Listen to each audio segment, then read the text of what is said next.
నర్సరాపురం వద్ద తాజా పరిస్థితిని మా ప్రతినిధి రవిచంద్ర ప్రత్యక్ష ప్రసారం ద్వారా అందిస్తారు.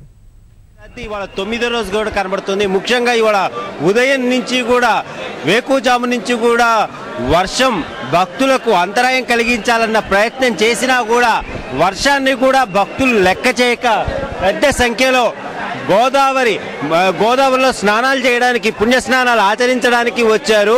ముఖ్యంగా ఇవాళ పెద్ద సంఖ్యలో భక్తులు కూడా ఈ గోదావరి తీర ప్రాంతాల్లో నరసాపురంలో తీర ప్రాంతాల్లో మనకు కనబడుతున్నారు. ఉదయం నుంచి కూడా వర్షం ఎక్కువగా అంతరాయం కలిగించే ప్రయత్నం చేసింది. అయితే వర్షం కారణంగా వాహనాలను గోదావరి ఘాట్ సమీపంలో కూడా అనుమతించారు. దీంతో భక్తులకి ఇబ్బందులు లేకుండా త్వరగా ఘాట్కి చేరుకున్నారు.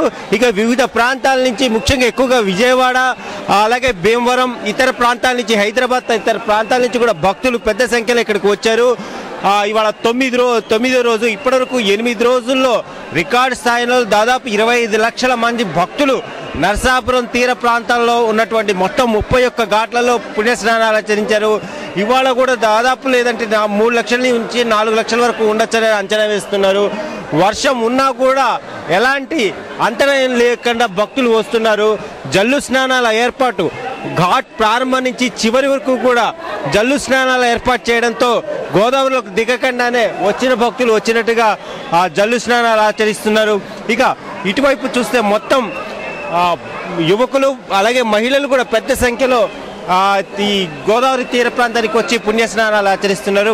అలాగే పిండ ప్రధాన కార్యక్రమం కూడా యథావిధిగా సాగుతుంది. వర్షం కారణంగా బయట పెట్టడానికి వీలు లేకపోవడంతో కొన్ని చోట్ల మండపాల దగ్గరే ఈ బ్రాహ్మణులు అలాగే ఈ పిండ ప్రధానం పెట్టడానికి వచ్చిన వాళ్ళంతా కూడా ఇక్కడే చేరుకొని యథావిధిగా పిండ ప్రధాన కార్యక్రమాలను ఆచరిస్తున్నారు. 9 రోజులుగా గోదావరి సంరంభం అంతకంతకు పెరుగుతోందే తప్ప ఏమాత్రం తగ్గట్లేదు. మరో 3 రోజుల్లో గోదావరి మహాపుష్కరాలు ముగియనున్నాయి. దీంతో భక్తులు పెద్ద సంఖ్యలో ఈ 3 రోజులు రద్దీ కూడా చాలా అధికంగా ఉండవచ్చని చెప్పి అధికారులు భావిస్తున్నారు. ఈ 3 రోజులు ఇప్పటివరకు రాలేని వాళ్ళంతా కూడా వచ్చి గోదావరిలో పుణ్యస్నానాలు ఆచరిస్తున్నారు. కెమెరామెన్ MSNతో రవిచంద్ర, ఈటీవీ న్యూస్, నర్సాపురం.